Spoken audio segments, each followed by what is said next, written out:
Hello, listeners, and welcome back to the Tradies in Business podcast. I have another guest episode this weekend. You'll already know that because you would have seen it in the title. I don't know why I need to tell you, but it is important that you are aware I have a wonderful gentleman with me today, Anthony Hopson from Urban Broker.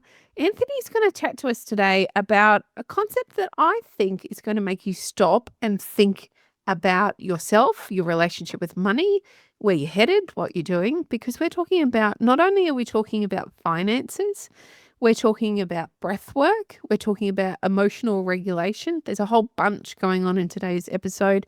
Anthony, thank you so much for joining me on the show. Thank you, Nick. Lovely to be here. Wonderful. Now, can you tell me, or tell our listeners, because we've just had an excellent chat, we have a lot in common. I'm really keen to hear, first of all, how did you become a broker? I think let's call it out for what it is. Yeah. Sometimes financial brokers get a bit of a bad name. So let's talk about this stuff first, and then we'll go into the really cool stuff. Yeah, thank you. So this was back in 2016, and up until that point, I'd been in the banks from about 2002.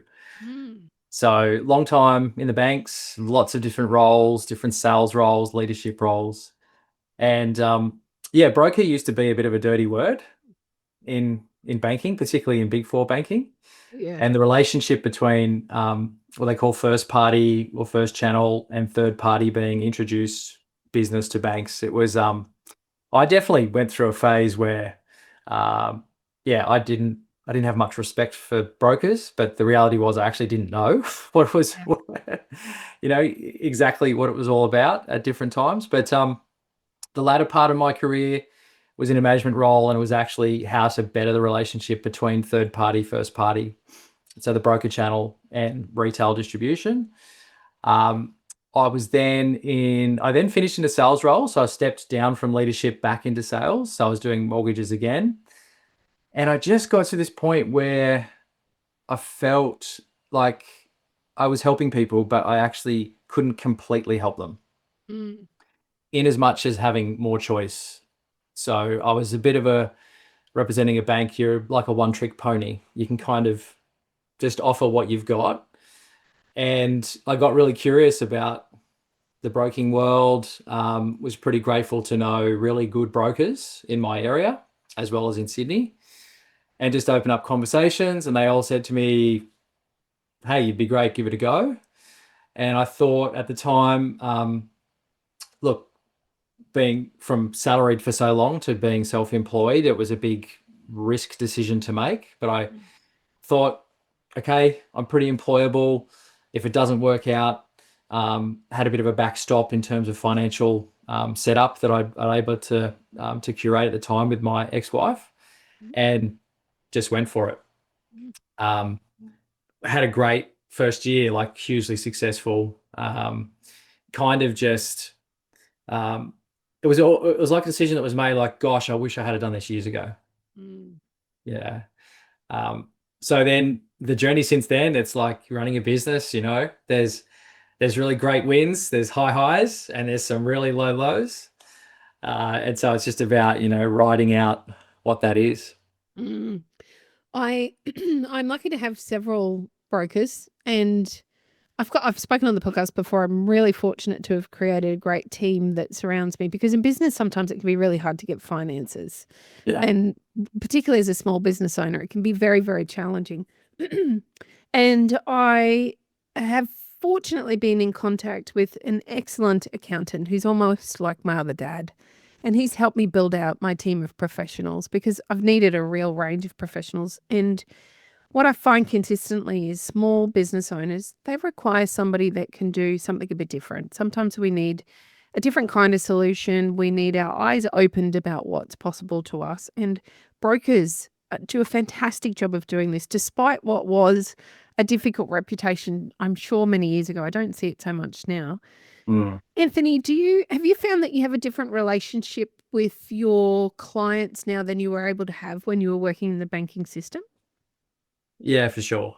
Yeah. I think that, back then there's that old textbook stuff around, quote unquote sales and, all the little different things you go through and building rapport with someone, but there's something different about now, obviously running my own business and particularly looking after a lot of self-employed people, just in terms of what that piece looks like, as opposed to being a salaried staff member at a big bank. Mm. Um, I find that just being able to have real conversations with people, how they're going in business, and talking about the crunchy bits, the hard parts, Mm. and whether that's seasonal trade impacts, whether there's been fallouts from big global events, whether there's whether they've done really really well, Mhm. but just haven't managed the taxation part well, Mm. and they might have ATO issues, Mhm. and how to navigate that. So It's kind of like speaking to the old-fashioned branch manager. You yeah, know, I can remember as a kid, dad was a plasterer, mum would do the pays up on a Friday. We'd go to the bank with the little cash envelopes and get cash out to give to the team. And the bank manager would always, or I imagine it must have been a branch manager, would always come out and say hello because they're a small business, obviously, and they clearly put a fair bit of money through that bank branch. And when I first started in business, we still had a local branch manager that we can go and talk to. They owned their branch. It was Bank of Queensland. They've only recently, I think in the past 4 months, moved away from branches being owned by franchisees, I guess. And now we've gone into corporation as far as their banking structure is concerned. But it meant that I could go and have a conversation and explain where I'm at. And it changes what's available once they have a deeper understanding of where you're at, that I just don't think you can get with a whole bunch of numbers on a piece of paper. And yeah, that's been my experience, or at least my recent experience with the big banks. Whereas coming mm, to talk to a broker means I can tell you my entire story. You can understand what's going on behind the scenes and where I'm headed, most importantly, which totally changes what's available because you've got a big playbook of stuff that the banks, well, they probably don't really want us to know about it, but they also don't necessarily have products that are similar to be able to offer. Do you find that in your experience, you're able to create better quality solutions for your clients? yeah, absolutely.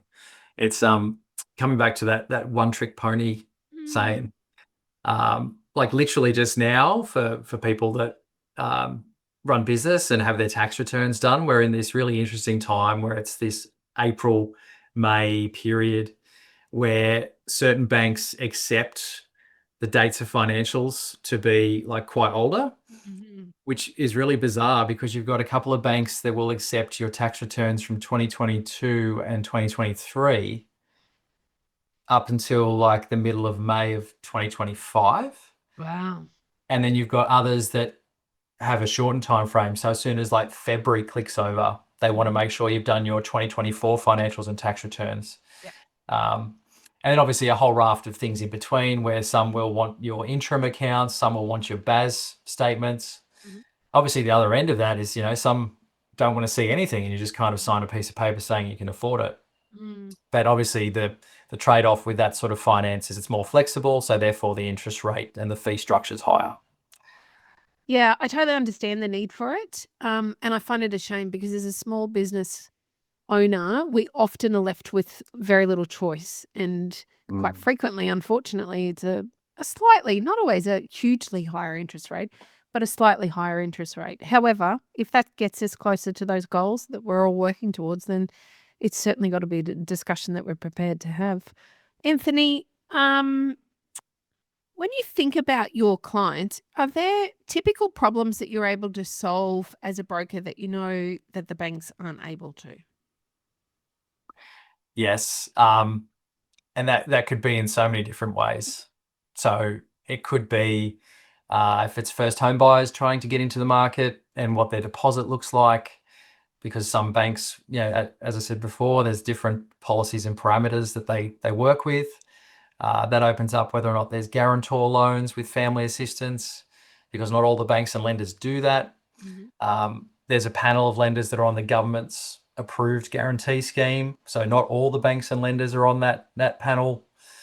Um, when it comes to self-employed, same again. If you're purchasing property, or if you're investing in property, or if you're just wanting to refinance and access equity to maybe inject more money into the business. There's all different parameters that are available.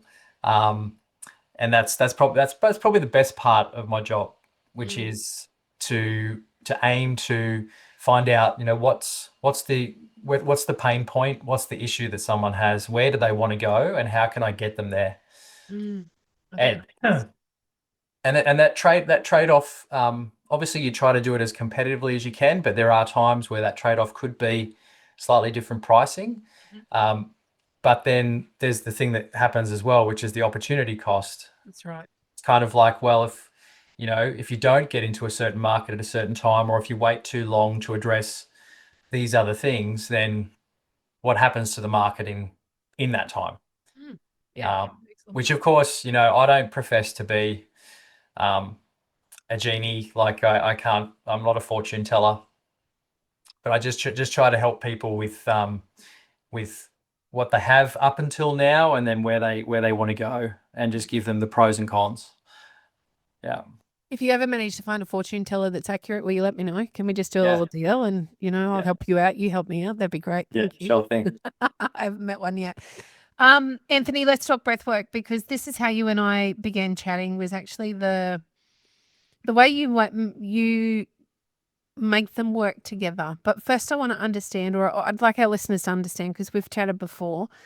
How did you first come into breath work? How did it become part of your life on a regular basis? Yeah. Thanks for asking. So it was therapeutically. So I went through a bit of a time in 2020. I'd had the end of another relationship. At the time, I lost my dad that year. Um, Business was going okay, but I was also having to put out fires and having a pretty problematic relationship with my ex-wife. So there were all these sort of things outside of business that were just really impacting me. I used to drink quite a bit of alcohol too. Mhm. So up until that point, I think the longest I've been with alcohol was maybe a month or 2 months, Mhm. if that, since, late teens. Yep. So I was just saying yes to different things. So saying yes to doing a challenge with a friend where I wasn't going to drink alcohol for a month. Mhm. That month has now turned into, I still haven't drank since 2020 and it's 2025. Wow. That's a big Um, change. yeah, it's huge, huge change. Mm. And there's a whole conversation we could have about that at another time. But the breath work, again, I was just saying yes to different things. I hadn't even really heard of it, didn't really know much about it. And I did a session therapeutically, and I had the biggest sort of emotional response and release, and went to places in my mind that I hadn't tapped previously. Mhm. So I'm a huge advocate for talk therapy. Mhm. I believe that's important. And it was kind of like these bits that talk therapy just didn't quite, it's like it just doesn't quite hit the sides. Mhm. And I was just blown away by it. I was like, what the hell was that? Like, that was just my own breath. There were no substances. There was no environmental change. It was just laying on the ground in a very basic room and just in my own breath. Mm. So that got me really curious to do more of it when it seemed okay therapeutically. Mhm. And then I just followed the yes. I had some friends that had done an instructor's program and they raved about it. I'd seen it come up on Instagram. You know how your phone kind of listens to you, and you have these conversations, and then something pops up. Um, and so that worked. It's like, I clicked the button, I followed it, and I kind of didn't think that I'd be an instructor, and I definitely felt like I had imposter syndrome because when I got there, the backstory being that I put my name down and it was full. And then I think 2.5 weeks before it was due to start, someone had dropped out. So they contacted me and said, yep, you can come down. And it's a Jindabyne. So it's like, it just worked. I didn't have the kids, like the timing just worked. Um, and I got there and there were these people that were deep into breath work, other spiritual practices, deep into personal training, big fitness sort of focus. Some people had come from across the country. One guy flew from Scotland. Oh, wow. I'm this random finance broker, you know. I've just rocked up at this instructors program, not even wanting to be an instructor, Yep. but just wanting to get a deeper understanding as to how does the breath do this to the body. Mhm. So where's the scientific part? And the thing that I really love about particularly that academy is a real passion for where the science meets the spirit and how to make sense of what's happening to your body to get the insight. Yep. It's kind of like wisdom and insight. But I left that weekend starting off with imposter syndrome, and I left that weekend just going, "Yep, this is absolutely what I need to follow and to keep doing more of it." Wow. Yeah. It's an interesting journey, and I can really, when you speak out where you're at the time when you gave it a go, I can see how strongly you would be connected to that, and I think most people would if they were brave enough to give it a try. Having experienced it a couple of times, I shared with you, and our listeners, long-term listeners may remember, we had a men's retreat and a ladies' retreat, I think 2 or 3 years ago now, where individually both groups did breath work with an instructor. Instructor. It was amazing to see and hear the results from that, and many of our people have gone on to do more work in that area because it was an eye opener for them, something they hadn't considered before. Mm. Anthony, I'm really intrigued. How on earth did you take your personal experience and recognize that there might be a way for the two things that you do and love and are passionate about to come together? Yeah. It was I think it was May of last year, just over a year or so ago, or maybe a little bit earlier. I did the master's part of the academy in breathwork, and I just had this feeling that in a lot of my life up until that point, I'd been a bit of a black and white thinker, all or nothing. It's this or that. Pick one, Mhm. basically. And I was just having this moment challenging myself, going, does it need to be that? Well, firstly, why is that? Like, where's that thinking coming from? And that's a whole different thing, but it doesn't need to be that. And I was just thinking about um, how a lot of decisions that we make, I believe, and a lot of personal reflection from making a lot of bad choices financially myself, it comes from fear, ego, and anxiety. And I just kept saying that to myself, like fear, ego, and anxiety really drive the bus with bad financial decisions. Mm. And similarly, they don't let you take advantage of good financial opportunities that come up. Mm. And then the insight was that I know that with myself, I've had profound dissolving of the ego, balancing out anxiety, and really grappling with what it is that I fear through breath work. Mhm. And that's how it came to be, which is okay, well, how can I then help people make better financial decisions more consistently? I say more consistently deliberately because it's like this is not the silver bullet. So Yeah. people will still make bad financial decisions. I still make bad financial decisions. So how can we do better Mhm. decisions more consistently? And it's through more consistently being emotionally regulated. Mm. So breath work as a tool to emotionally regulate, because the breath's like the remote control Mhm. to the body. There's this saying, Amrit Desai, I think it was, the breath is the mind made visible, and if you want to change your mind, change your breath. That's a cracking quote. Yeah, yeah.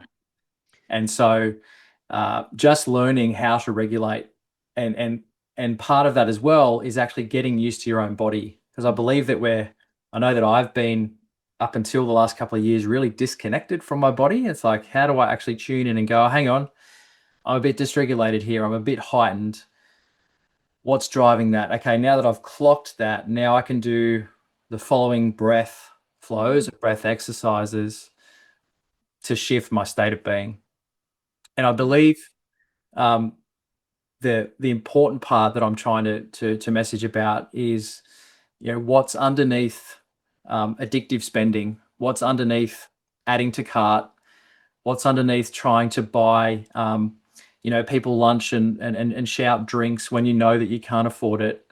Um, sort of that keeping up with the Joneses type spending and the latest flashy car and all that sort of stuff, and extends across to gambling as well. So, what are the states of being that I can help people just recognize and then try to help them do that better? I don't go out there saying that I'm a financial counselor. I have done studies and I've done a graduate certificate in counseling, but that was just more of a curiosity piece. Mhm. So what I see my role in doing is helping people better recognize their state of being, bring some awareness to their spending, which, we can do deep dives in how people are spending their money, which can be confronting, Oh, yeah. particularly for couples, because there can be some stuff that comes up with, the partner doesn't know that I spend this or save this or, all that sort of stuff as well. And then, yeah, help people do it better. Sorry, I ramble on a bit, but I'm No, no, pretty no, that's pretty good. passionate about that. We like it. I'm just sitting here thinking about some of the people that we work with, and we all have different attachments and ideas around money, and it can be quite tricky to navigate, certainly from a coach's point of view, because we have some pretty deep conversations about money. We've got to talk about money. That's part of business. Full stop. I was going to say success, but I don't know that you have to be financially successful to be a good business owner. I think that you can do them differently. And I like the idea perhaps of coming back to those roots of what money meant to us when we were kids. And so many tradies come from tradie families, and we have a pretty fractured relationship with money because there wasn't much around when we were kids. Or the converse can be true. And we had parents who did really well in business and they had a lot of money. And, there are some set beliefs that come with that as well that I think could do with challenging for all of us at all times. Is that sort of a bit of a part of what you do, Anthony? Is helping people understand what their relationship with money is and then challenging perhaps where they currently sit? Yeah, definitely. So I see my role as, in a way, holding up a mirror, Mhm. because it's about recognizing what your relationship to money could be, Mm. or may have consistently been in your life. Bring awareness to that, and then, okay, well, this is what I can help you with in terms of the emotional regulated piece, but then being able to then refer people to specialists that can help. And that's the thing. It's like there is help that's out there, but some people, you don't know where to go for help. Mm. Um, Again, that ego could come into play as well, which is being too afraid to ask for help, or, Yeah. or not, not wanting to. Yep. Yeah. I I wonder if it's going to be challenging for people because well, actually, I'm not even going to go down that path because I'm making assumptions. Instead, I'm going to ask some questions, Anthony. I'm very good at assuming. I should just ask questions. When people come to you and you want to work with them on a blend, you want to work with the breathwork and you want to work with them to help them obtain some finance, how do you connect the two? Are they coming to you knowing that that's what you're doing, or are they coming for one or the other and it becomes part of a bigger conversation? I guess it can happen organically if I'm in the role of finance broker, and they check out my link tree and other services I have, or if it's mentioned in conversation, so that can happen organically. Um, I get people coming to me specifically for breathwork therapeutically, and also in like workshop style settings, Mhm, and that can, I guess, it can come from anywhere. mhm, Um, for the people specifically that I'm blending the two, I guess if I can just talk a little bit about please. what that process is. So um, a huge part is around trying to understand where they're coming from and what the goals actually are. Mhm. Uh, a really fundamental part is actually having like an analysis done on their spending, Yep. because a lot of people actually don't know what they're spending. Mhm. It's so easy to just tap and go with the card. It's so easy just to double click on the phone and add to cart, Apple Pay, or whatever, the transaction's done. A lot of businesses in particular still have mixed business and personal spending. Mhm. Um, so my role in that part is to bring some real honest and direct feedback and awareness, Mhm. which can be confronting. Oh, That yeah. can that can be confronting. Um, because there can be a lot of habitual stuff that is unearthed with that. And particularly in a couple settings, sometimes in a partnership, one person runs point on the finance and the other person just goes, oh, that's his job or her job or whatever. So what I'm also passionate about is just trying to help that other person that typically might shrug that off and just maybe just understand that a bit more. Like, do they potentially want to actually understand and have more involvement in how things are running financially, but what's something that's maybe holding them back in taking that step? And that can have lots of different consequences. That could be a great shift in that dynamic, and then things could thrive. At the other end of that could be a shift which just goes, oh, hang on, we're not on the same page here, and then that could happen too. And I guess that's where that confronting component comes from. But then, specific breath flows and breath patterns in terms of techniques and sessions that we do, and again, just coming back to, okay, this is what I'm seeing, and if what you're wanting to do is something completely different here, then how do we get you on that track? Yeah. Anthony, I'm going to ask a really woo-woo question. So listeners are used to me asking woo-woo questions, but I'm interested to see whether breathwork is something that can clear this. I've experienced a couple of people in my life, not necessarily through coaching, that should have been financially wildly successful. Should have been. And in my opinion, at least, I think they're getting in the way and they're blocking it because they don't believe they're worth the financial success. And so my question to you is, have you ever come across somebody like that? Do you believe in the concept that I'm kind of tabling here? And do you believe that breathwork could clear that for them? 100%. So I really believe that. There's that whole fear of success, which can override fear of failure. Like, oh, what if this actually works out? What if I actually really do well? And there's that real worthiness piece underneath that. I think that, and again, breathwork as a tool, I believe as a tool, and there are many tools. So I'm not here saying that, this is the thing to do. The insight that I've got personally from breathwork, it's almost like, I explained it to someone where those deeper therapeutic sessions. So we're talking, you're in breath for maybe close to an hour and a half, roughly. And so those deeper sessions have been, like, just one of those has been the equivalent of almost 10 talk therapy sessions. Wow. For me.